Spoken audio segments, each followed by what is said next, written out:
Gente, nós abrimos o programa também, a reportagem já atualizou com outras informações de uma operação da polícia que resultou na prisão de um suspeito de ser o maior contrabandista de canetas emagrecedoras no Espírito Santo. Eu falei que conversaria com o delegado responsável pela essa operação. Quem está conosco na linha agora é o superintendente de polícia especializado, o delegado Rafael Correia. Ei, Rafael, bom dia, obrigada aí pela gentileza, hein? Ei, bom dia, Fernanda, bom dia a todos os ouvintes. Me conta um pouquinho dessa operação. Para poder esclarecer aí esses fatos, né? Então, nós tivemos na data de hoje, né, uma operação policial que decorrente de uma investigação da Subsecretaria de Inteligência da CESP, em conjunto com a Delegacia de Defesa do Consumidor, né, que faz parte aí dos quadros da SPE, né, da Superintendência de Polícia Especializada, da qual eu sou o titular. Uhum. E nessa situação está havendo aí bastante risco envolvendo a venda dessas canetas emagrecedoras e também de outros medicamentos, né, que alguns com o mesmo efeito, com o mesmo objetivo e outros com outros objetivos, né, no sentido de que seriam medicamentos de marcas que não têm autorização para vender no Brasil, né, e uma questão também um pouco mais importante, a venda de medicamentos que não estão autorizadas à venda pela Anvisa no Brasil. Então, a gente tem aí produtos sendo colocados no mercado negro, né, no mercado paralelo, no sentido de importação ilegal desses medicamentos que foram autorizados em um ou outro país, né, mas nos países em que os setores de vigilância sanitária e de verificação de saúde são mais sérios, são substâncias que ainda não estão autorizadas nesse país. E a gente chegou à conclusão, né, o delegado Dr. Eduardo Passamani, da Delegacia de Defesa do Consumidor, também constatou que haviam algumas pessoas realizando a venda desses medicamentos que não são autorizados no Brasil. E isso pode trazer um gravíssimo risco para a população que consumir esse tipo de medicamento. Uhum. Porque, Rafael, a importação ela sempre existiu, né? Aí depois houve uma deliberação da Anvisa de produtos que não poderiam ser comercializados, correto? Principalmente aqueles que eram do Paraguai, é isso? Esse é o alvo de vocês? O alvo principal, né? O que nos chamou a atenção inicialmente é uma substância que ainda não é autorizada a venda no Brasil e na maioria dos países ela ainda também não é autorizada. E isso chamou a atenção. Uhum. E também nos chamou a atenção a origem desses medicamentos, porque a origem realmente ela é do exterior, né? Então, se são medicamentos cuja venda é proibida no Brasil, né? Ela não é permitida no Brasil, então aí é um crime inicial de contrabando. Uhum. São medicamentos que entraram no Brasil de forma ilegal. E o maior risco, Fernanda, né? Algum ouvinte pode estar pensando que o nosso objetivo aqui é defender um laboratório, que o nosso objetivo possa ser defender aí recolhimento de impostos, né? Naturalmente isso aí acaba de forma secundária acontecendo, mas a nossa maior preocupação é com a saúde pública. Sim, sabe, é o que você está injetando, né? Exatamente, porque vamos supor que esses medicamentos tenham realmente vindo aí, que só deixou de recolher impostos, por exemplo. Mas quem é que vai me garantir que esses contrabandistas, eles garantiram ali a qualidade no transporte, que a temperatura que esses medicamentos têm que ser armazenados, se ela foi garantida ou não, né? São medicamentos que eles podem perder ali a eficácia deles e, eventualmente, né, aí precisaria de um conhecimento médico mais avançado, esses medicamentos podem até fazer algum tipo de mal para quem está consumindo. Uhum. Aí, quando chegar lá na frente, daí alguém vai questionar, mas pô, vem cá, isso aí estava sendo vendido, sendo anunciado pelo Instagram, pelo WhatsApp, e a polícia não fez nada? Né? Então, a polícia aí, ela fez o seu papel de tirar essas mercadorias, pelo menos um pouco dessas mercadorias que podem trazer dano para a população, para quem as consumir, né, de circulação, essas pessoas envolvidas, né? Tivemos aqui uma prisão, uma pessoa sendo presa em virtude de mandado de prisão temporária, né, que é o líder dessa organização criminosa. Eu posso afirmar que é uma organização criminosa em virtude de que há várias pessoas, né? Num primeiro momento, 7 pessoas, incluindo aí esse líder, e cada um tinha ali um papel, né, talvez não de forma expressa, mas de forma tácita. Então, tinham pessoas que estavam com carimbos e aparentemente falsos de médicos. Essa mesma pessoa tinha alguns blocos de atestados médicos. Há provas dentro do inquérito policial no sentido de que há receituários médicos falsos também para poder justificar. Então, quando essa pessoa não tinha mercadoria para poder vender, fornecia o atestado, o receituário médico para poder comprar no mercado legal, com carimbo falso de médicos, naturalmente também com assinatura falsa. Então, tudo isso vai ser dado continuidade a essa investigação pela Delegacia de Defesa do Consumidor, tá? E essas outras pessoas, a gente temos provas já aqui, com relatórios de inteligência e de investigação bastante embasados, no sentido de que diversas outras pessoas faziam a aquisição desses medicamentos contrabandeados para realizar a revenda. Então, eram muitos perfis. Hoje, se pesquisar pelo Instagram, vai encontrar muitos perfis aí fazendo a venda desses medicamentos.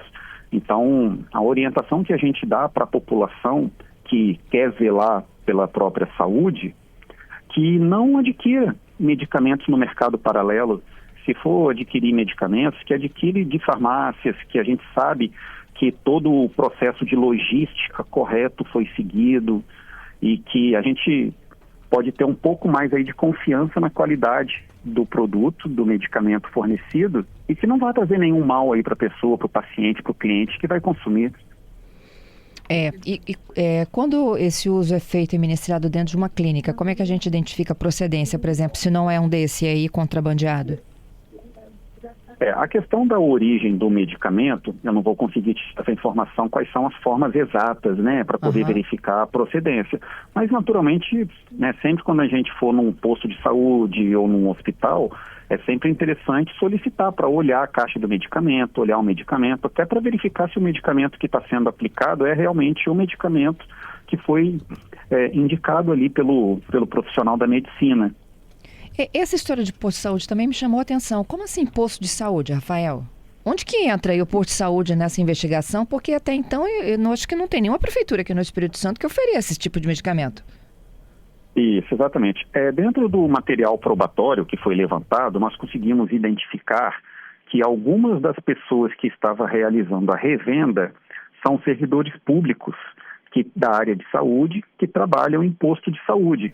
Então, eles faziam a venda particular e chamavam as pessoas para poder fazer a aplicação em um posto de saúde. Meu Deus! Para poder dar ali uma sensação de segurança. Porque o produto principal, quando ele é vendido, ele já é vendido num formato que não é necessário que a pessoa se desloque a um posto de saúde, porque é no formato daquela caneta, que a pessoa, que inclusive pode até ser auto-aplicável.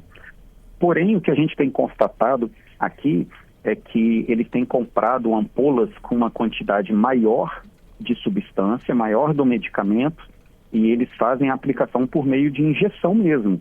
Então, a gente aprendeu aqui, assim, posso dizer que praticamente centenas de seringas que estavam nas casas de algumas das pessoas que nós fizemos aqui as buscas e apreensões na data de hoje, e que possivelmente essa pessoa estaria utilizando os postos de saúde para poder trazer ali aquele ar de segurança para toda essa situação, entendeu? Isso é muito grave. Isso aí, naturalmente, vai ser aprofundado nas investigações. Se for necessário repassar para uma outra delegacia que tem atribuição mais específica, a gente vai proceder dessa forma, Fernando. Rafael, mas essas pessoas, particularmente, elas são da área de saúde, ou seja, elas têm uma aparência aí de legalidade, é isso? Isso, a aparência de legalidade é muito grande, né? Nem todas as pessoas que foram conduzidas aqui hoje para a delegacia são pessoas da área de saúde. O chefe, né, o líder dessa organização criminosa, ele não é da área da saúde. Então ele acaba se aproveitando, digamos assim, dessas outras pessoas. Não vou dizer que essas outras pessoas são vítimas, tá? Mas ele acaba usando essas pessoas como revendedoras, porque essas pessoas, elas têm autoridade na área médica, na área da saúde, né? São pessoas, digamos, a gente não terminou de apurar ainda detalhadamente todas as pessoas, né? A gente está terminando esses trabalhos aqui agora na delegacia, né? Nas próximas horas a gente já vai trazer novidades em relação a quais pessoas que foram efetivamente presas, tudo isso aí, tá? Que a gente está no meio do procedimento agora. Entendido. Minha última pergunta, Rafael.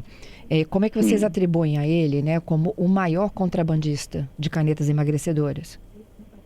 Na verdade, ele se auto-intitula o maior contrabandista, o maior vendedor e distribuidor de canetas e de material e de medicamentos emagrecedores. Jura? E pela quantidade de material que nós apreendemos aqui, né, centenas de doses podem ser aplicadas com esse conteúdo que nós aprendemos hoje.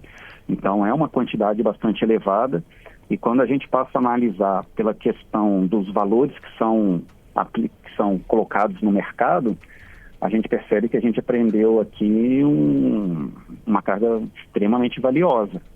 Então, ele tem aí uma capacidade financeira para poder manter toda essa mercância, toda essa distribuição, e ele se auto-intitula, né, assim, de forma meio arrogante, que ele é o maior, que ele, enfim, entende? Então, em virtude disso, a gente pode constatar que realmente ele pode realmente ser o maior distribuidor desse medicamento contrabandeado aqui no estado do Espírito Santo. Ele, inclusive, citou que faz vendas até para fora do estado. E onde ele armazenava isso tudo? Em casa? Isso. Grande parte desse material estava armazenado na casa das pessoas. Né? Da rede dele, né? Distribuição. Ele tem uma rede de distribuição, pelo visto, né? Exatamente, né? Se a gente levar isso aí para dentro de um mercado que seja legalizado, né? Como se fosse um distribuidor com alguns revendedores ali vinculados diretamente a ele. Pode ser que uma parte do material tenha sido guardado em algum outro local, né? Não tem como a gente também identificar. Ele poderia ter o ponto dele, ter a residência dele, mas uma boa parte desse material pode ter ficado armazenado em outro canto que a polícia ainda não conseguiu descobrir. Né? Quantos presos vocês têm aí, além dele? Hoje nós cumprimos 7 mandados de busca e apreensão e um mandado de prisão. O mandado de prisão e um dos mandados de busca e apreensão são na casa do líder aí dessa organização criminosa. Enquanto que nos outros 6 mandados de busca e apreensão, nós conduzimos 5 pessoas para a delegacia e estamos terminando aqui a análise de todo esse material, e agora na parte da tarde a gente já vai poder divulgar o resultado final aí dessa operação, inclusive com a quantidade de pessoas efetivamente presas. Perfeito. Rafael, obrigada por seu minutinho aí conosco, tá? A Polícia Civil agradece aí a oportunidade de conversar com a população capixaba, tá? E fiquem com Deus. Bom trabalho aí para você na polícia. Obrigado, vocês também. Tchau.